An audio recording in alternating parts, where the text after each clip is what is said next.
Hello everyone, आज की video में हम कंफ्यूजिंग वर्ड्स देखते हैं। चलिए, हमारा पहला वर्ड है complement and complement.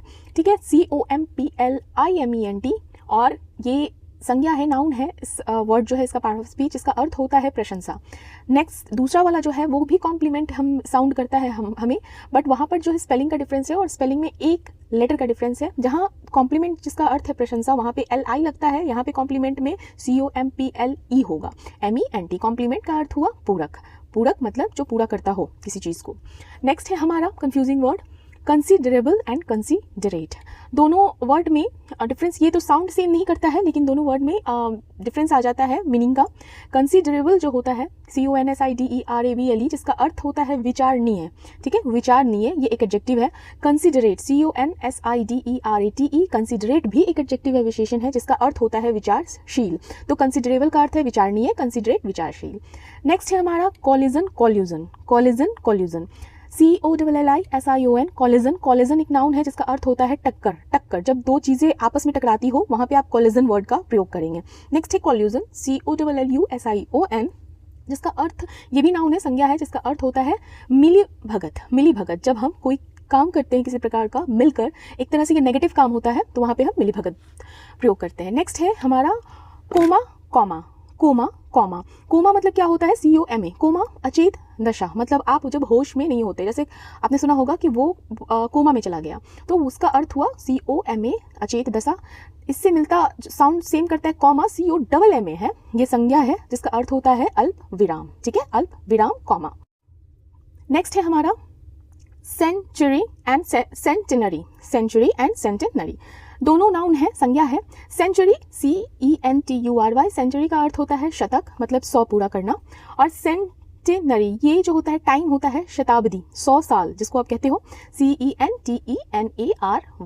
Century centenary, हालांकि ये दोनों साउंड सेम नहीं करते हैं, बट दोनों में मिलता जुलता स्पेलिंग है, तो कंफ्यूजन होती है। नेक्स्ट है हमारा coherent and inherent. Coherent and inherent COHERENT। Coherent is adjective, adjective है, विशेषण है, जिसका अर्थ होता है स्पष्ट। स्पष्ट मतलब आसानी से समझा जाने वाला, जो अंडरस्टैंडेबल हो। ठीक है, और अगला इससे मिलता जुलता शब्द जो है इनहेरेंट, INHERENT। इनहेरेंट एडजेक्टिव ये भी है, जिसका अर्थ होता है जन्मजात, जो जन्म से साथ हो।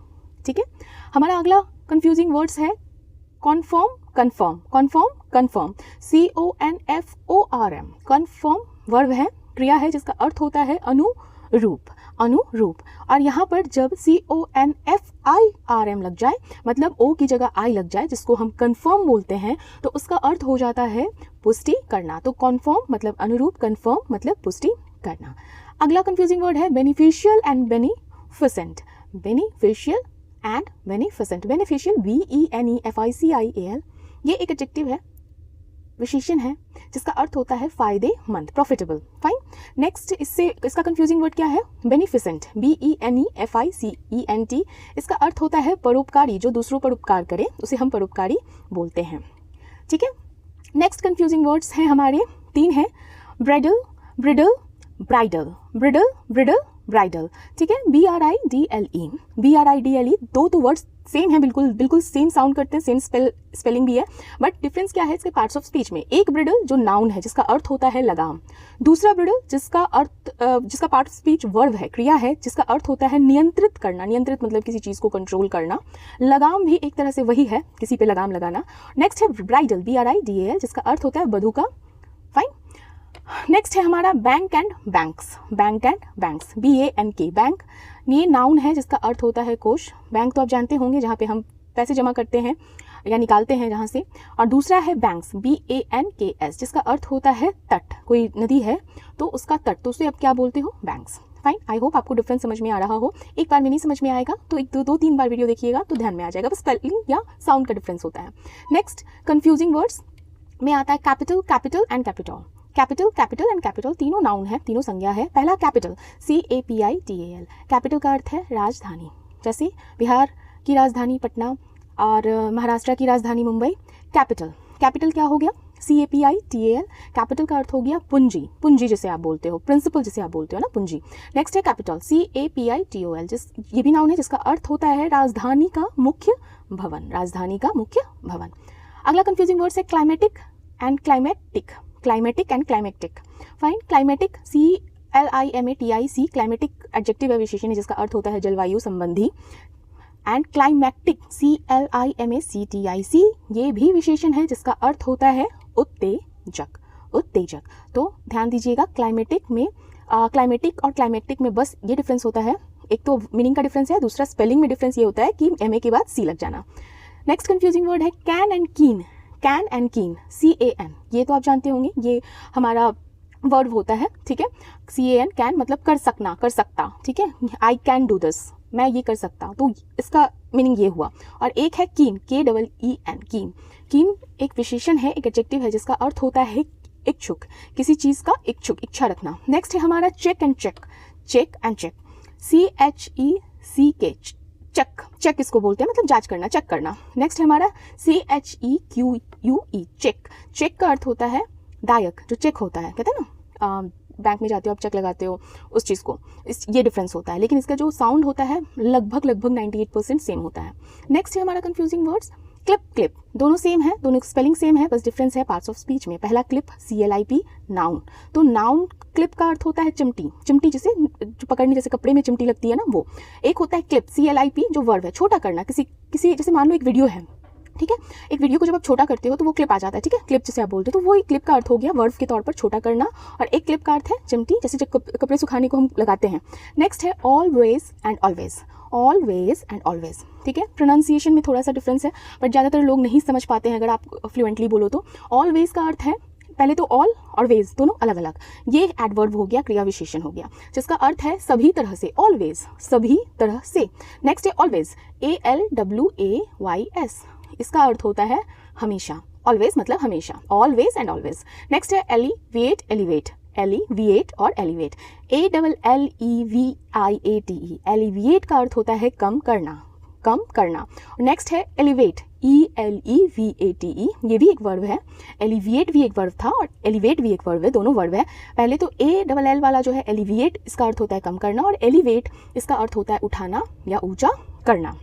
हमारा अगला वर्ड है एमिकेबल और एमिएबल। एमिकेबल और एमिएबल, एमिकेबल AMICABLE, एमिकेबल एक एडजेक्टिव विशेषण जिसका अर्थ होता है मैत्रीपूर्ण, फ्रेंडली जिसको आप बोलते हो, मैत्रीपूर्ण, मैत्री, फ्रेंडली तरीके से। नेक्स्ट है एमिएबल, AMIABLE, एमिएबल भी एडजेक्टिव है जिसका अर्थ होता है सुशील, सुशील, प्लेजेंट एंड फ्रेंडली। एक हद से देखा जाए तो दोनों का मतलब सेम ही है, लेकिन थोड़ा सा अंतर है मीनिंग में। नेक्स्ट है आइल एंड आइल, दोनों का प्रोनाउंसिएशन सेम होगा, आइल एंड आइल। पहला है AISLE, ये संज्ञा है, नाउन है जिसका अर्थ होता है गलियारा। अगर पहले देखिए ISLE तो दोनों में है, अगर ISLE के पहले A लग गया इसका अर्थ हो जाता है गलियारा, और A नहीं लगा हुआ है तो उसका अर्थ हो जाता है द्वीप, आइलैंड जिसे आप बोलते हो। नेक्स्ट हमारा aid, aid, aid, aid, AID verb है जिसका अर्थ होता है मदद करना, हेल्प, जिसे आप हम लोग कहते हैं हेल्प, एड, मदद करना। नेक्स्ट है इसका कंफ्यूजिंग पेयर AIDE, AIDE बस लास्ट में E लग जाता है तो ये नाउन बन जाता है। अगर AID है तो ये वर्ब है जिसका अर्थ होता है मदद करना, AIDE हो जाता है, मतलब लास्ट में E लग जाता है तो वो हो जाता है नाउन जिसका अर्थ होता है सहयोगी। हमारा अगला कंफ्यूजिंग वर्ड है L एंड L, AIL, जो वर्ब है, क्रिया है जिसका अर्थ होता है बीमारी, बीमार होना। नेक्स्ट है हमारा ALEL, ये नाउन है जिसका अर्थ होता है शराब, जिसे आप अल्कोहल बोलते हो, ठीक है। तो डिफरेंस क्या है, स्पेलिंग में डिफरेंस है और पार्ट्स ऑफ स्पीच में डिफरेंस है। नेक्स्ट है हमारा confusing word afflict and inflict, afflict and inflict, दोनों वर्ब है और डिफरेंस ये है, आपका स्पेलिंग में डिफरेंस है AFFLICT, अगर AFFLICT प्रोनाउंसिएशन है तो एफ्लिक्ट बोलेंगे जिसका अर्थ होता है कष्ट देना, और यही चीज़ अगर इन्फ्लिक्ट हो INFLICT वर्ब जिसका अर्थ होता है दंड। नेक्स्ट हमारा कंफ्यूजिंग वर्ड्स है अफेक्ट, अफेक्ट, इफेक्ट, इफेक्ट, ठीक है, दो का पेयर है, दोनों का स्पेलिंग सेम है, affect, affect, but parts speech और मीनिंग में डिफरेंस है। अगर AFFECT अफेक्ट वर्ब है तो इसका अर्थ होता है प्रभाव या असर, यही अगर अफेक्ट नाउन है तो इसका अर्थ होता है भाव, जिसको बोलते हो आप इमोशनल रिस्पॉन्स, आपकी भाव। हमारा वही अगला है इफेक्ट, EFFECT, अगर यही इफेक्ट नाउन है तो इसका अर्थ होता है इफेक्ट मतलब परिणाम, यही इफेक्ट अगर वर्ब है तो इसका अर्थ होता है प्रभाव। तो देखिए सेम वर्ब, सेम स्पेलिंग है, सेम प्रोनाउंसिएशन है, बस पार्ट्स ऑफ स्पीच का डिफरेंस है तो इसका मीनिंग चेंज हो जाता है। फाइन, सो अगर आपको पसंद आए तो लाइक कीजिए, शेयर कीजिए, सब्सक्राइब कीजिए।